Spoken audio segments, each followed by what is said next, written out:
नमस्ते प्रणाम। हम किशोर लाल यादव सबके गोड़ छुके गोड़ लगतनी और हम आ रहल बनी 30/10/2021 के रामबचन सिंह यादव पहलवान जी के पुण्यतिथि पे। और ये गांव के नाम है डुमरकोना थाना, चैनपुर जिला, कैमूर, भभुआ, बिहार। और हम दिन में 10 बजे के कार्यक्रम बा हमनी के। और हम आशा ना विश्वास करतनी कि वो लोग कोरोना काल के बाद पहला ऐसा शो बा हमार जौन कि हम स्टेज पर वो सब के सामने रूबरू उससे कुछ बात करब, कुछ गाना गायब और बहुत कुछ कहब। ऐसे जे 2 साल बाद स्टेज मिली हमके वो सबसे बतियावे खातिर।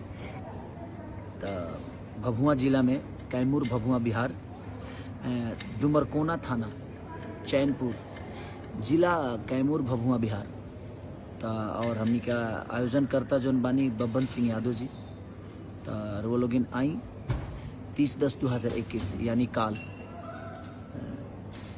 तो हम अभी यहाँ से निकलल बनी आर्मीनिया से। अब देखी कब ले पहुँची ले, हम बस आवते बनी और वो लोग आई इंतज़ार कर। Thank you.